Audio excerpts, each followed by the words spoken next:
بسم اللہ الرحمن الرحیم۔ حضرت سعد رضی اللہ تعالی عنہ سے روایت ہے کہ میں نے ایک دفعہ نبی کریم صلی اللہ علیہ وآلہ وسلم سے عرض کیا، یا رسول اللہ صلی اللہ علیہ وآلہ وسلم، لوگوں میں سب سے زیادہ سخت آزمائش کس کی ہوتی ہے؟ رسول اللہ صلی اللہ علیہ وآلہ وسلم نے فرمایا، انبیاء کی۔ میں نے پوچھا، اس کے بعد؟ رسول اللہ صلی اللہ علیہ وآلہ وسلم نے فرمایا، پھر درجہ بدرجہ مقربین کی۔ آدمی کی آزمائش اس کے دینی مقام کے مطابق ہوتی ہے۔ اگر دین میں مضبوط ہو تو سخت آزمائش ہوتی ہے۔ ناظرین گرامی، یہ بھی متفقہ علیہ ہے کہ انبیاء کرام میں سب سے زیادہ آزمائش اللہ پاک نے اپنے سب سے محبوب بندے سید المرسلین، محبوب رب کائنات، شافع محشر حضرت محمد صلی اللہ علیہ وآلہ وسلم پر ڈالی ہیں۔ بے شک یہ اللہ پاک کی اپنی ہی حکمتیں ہیں، بندے کا علم تو محدود ہوتا ہے۔ اللہ پاک نے اپنے محبوب حامل مقام محمود صلی اللہ علیہ وآلہ وسلم کو اس حال میں دنیا میں بھیجا کہ آپ کی آمد سے پہلے ہی آپ کے شفیق والد اس دنیا سے کوچ فرما چکے تھے۔ پھر جب حضور پاک صلی اللہ علیہ وآلہ وسلم 6 سال کے ہوئے تو آپ کے سر سے ماں کی ممتا کا سایہ بھی اٹھ گیا۔ اب دادا کی شفقت ہی سب سے بڑا سایہ تھی۔ دادا اپنے اس یتیم پوتے کا بے حد خیال رکھتے، وہ ان کی نیند و راحت، خوراک اور لباس کا بخوبی خیال رکھتے، اور اس قدر خیال رکھتے کہ دیکھنے والے حیرت میں ڈوب جاتے۔ آپ کو دادا سے اتنی محبت اور شفقت ملی کہ آپ نے کبھی والد اور والدہ کی کمی محسوس نہ کی۔ ناظرین گرامی، یہ اس دور کی بات ہے جب 70 سال بعد یمن کو سیف حمیری نے حبشیوں کے قبضے سے چھڑا کر وہاں پر اپنی حکومت قائم کی۔ سیف حمیری کی اس کامیابی سے پورا عرب خوش تھا۔ اس کی بڑی وجہ یہ تھی کہ یہ حبشی ہر طرح سے مکہ والوں سے دشمنی مول لیتے تھے، اور یہی وہ حبشی تھے جنہوں نے ابرہہ کا ساتھ دیا جب اس نے مکہ پر حملہ کیا تھا۔ خیر، مکہ سے ایک وفد یمن کے نئے بننے والے بادشاہ سیف حمیری کو مبارکباد دینے کے لیے روانہ ہوا۔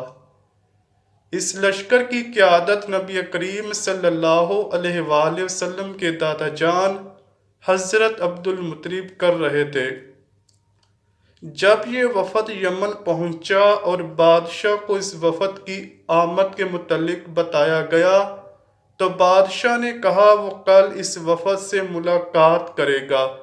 رات گزارنے کے بعد بادشاہ سیف الحمیری نے یہ حکم دیا کہ وہ صرف وفد کی قیادت کرنے والے شخص سے ملنا چاہتا ہے۔ چنانچہ حضرت عبد المطلب اس کے دربار میں پیش ہوئے تو بادشاہ نے سارے دربار کو کہا کہ ہم دونوں کو اکیلا چھوڑ دیا جائے۔ اس کے بعد بادشاہ کہنے لگا، ہماری کتابوں میں لکھا ہے کہ مکہ کی سرزمین پر ایک ایسا بچہ پیدا ہوگا جس کے دونوں کندھوں کے درمیان بالوں کا ایک گچھا ہوگا، اس کا نام محمد صلی اللہ علیہ وآلہ وسلم رکھا جائے گا۔ وہ یتیم ہوگا اور اپنے دادا کی کفالت میں ہوگا، اور ہمارے علماء کے مطابق یہی وہ وقت ہے۔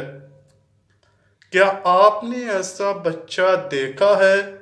حضرت عبد المطلب فرمانے لگے، ہاں میرے پوتے میں یہ سب خصوصیات موجود ہیں۔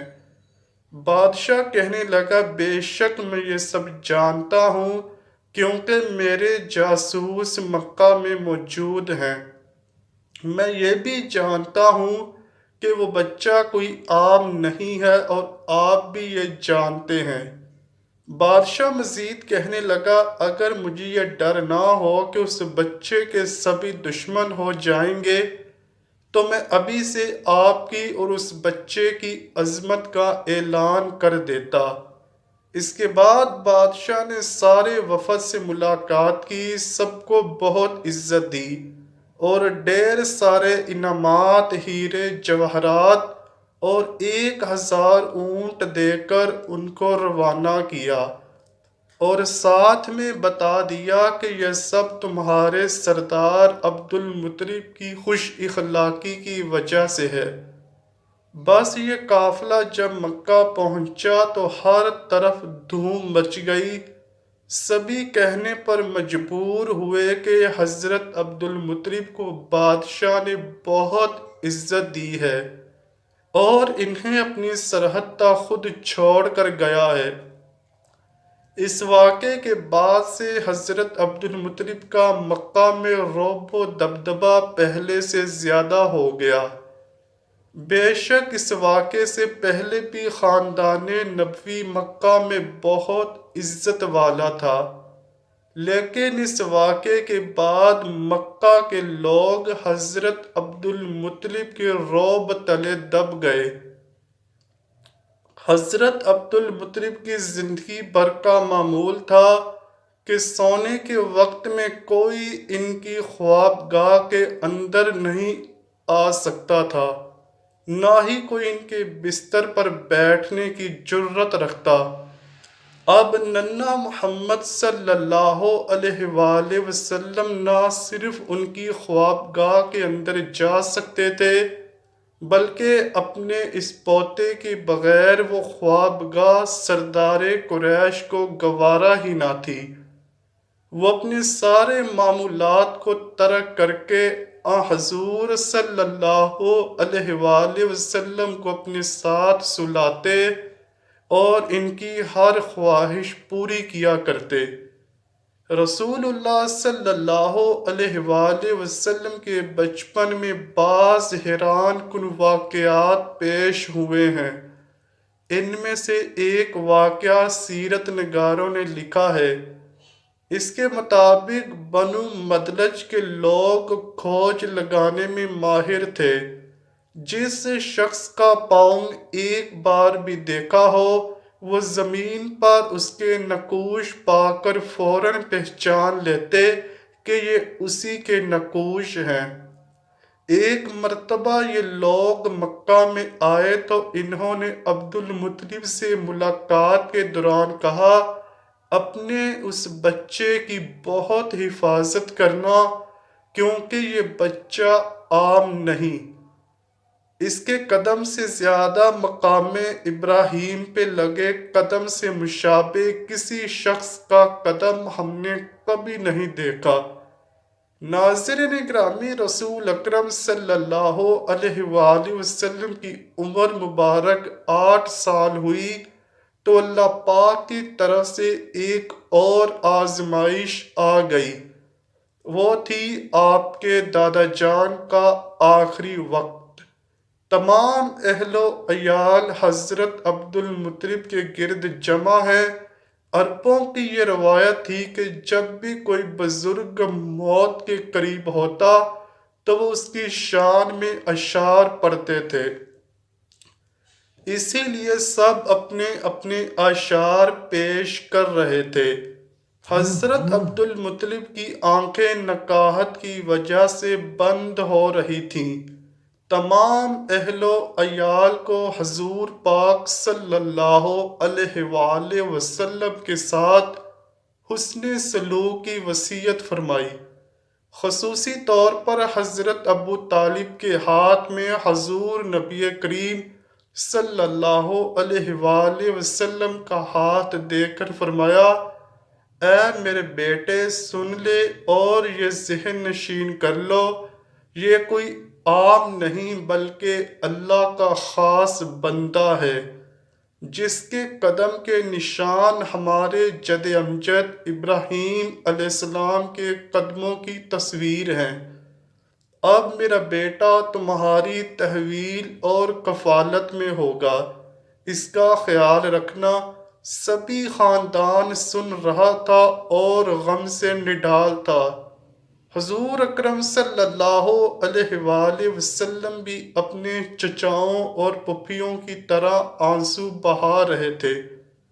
حضور پاک صلی اللہ علیہ وآلہ وسلم کی پھپھی امیمہ نے اپنے جذبات کا اظہار کیا تو حضرت عبد المطلب کی آنکھیں بند ہو چکی تھیں، زبان بھی ہل نہ سکتی تھی، مگر ابھی تک زندہ تھے اور ہوش میں تھے۔ نکاحت کی وجہ سے اپنے سر کو آہستہ آہستہ جنبش دے کر اپنی بیٹی کے اعشار کی تائید کی۔ یہ اعشار سنتے سنتے ہی آپ کی روح قفس عنصری سے پرواز کر گئی۔ ان اعشار کا ترجمہ یہ ہے: اے میری آنکھوں، آج خوب آنسو بہاؤ، اس شخص پر اشکبار ہو جاؤ جو اعلیٰ اخلاق و عادات کا مالک اور بڑی شان و شوکت کا مالک اور بڑے نصیب والا تھا، ضرورت مندوں کا سرپرست، خوبصورت اور عالی مرتبت تھا۔ مکہ میں حضرت عبد المطلب کے انتقال سے کوہرام مچ گیا، پورا مکہ جنازہ لے کر چلا اور آپ کو مکہ سے باہر حجون میں دفن کیا گیا۔ حضرت ایمن روایت کرتی ہیں، میں نے وہ منظر دیکھا جب حضرت عبد المطلب کے تابوت کو لے کر جا رہے تھے تو حضور پاک صلی اللہ علیہ وآلہ وسلم بھی اس تابوت کے پیچھے پیچھے روتے روتے بھاگ رہے تھے۔ اسی طرح رسول اللہ صلی اللہ علیہ وآلہ وسلم سے کسی نے ایک مرتبہ دریافت کیا کہ کیا آپ کو آپ کے دادا عبد المطلب کی موت کا منظر یاد ہے؟ تو رسول پاک صلی اللہ علیہ وآلہ وسلم نے فرمایا، کیوں نہیں، میں اس وقت 8 برس کا تھا۔ میرے جد امجد عبد المطلب کی وفات حرب الفجار سے قبل ہو گئی تھی۔ دعا ہے اللہ پاک ہم سب کو اپنے پیارے حبیب نبی کریم صلی اللہ علیہ وآلہ وسلم کی سیرت پر عمل پیرا ہو کر اپنی زندگی گزارنے کی توفیق عطا فرمائے، آمین یا رب العالمین۔ امید کرتا ہوں کہ آپ کو ویڈیو ضرور پسند آئی ہوگی۔ اگر ویڈیو پسند آئی ہے تو ویڈیو کو لائک کیجئے، شیئر کیجئے اور چینل کو لازمی سبسکرائب کیجئے۔ کمنٹ سیکشن میں اپنی رائے کا اظہار بھی ضرور کیجئے گا۔ ملتے ہیں اگلی ویڈیو میں، تب تک کے لیے اللہ حافظ۔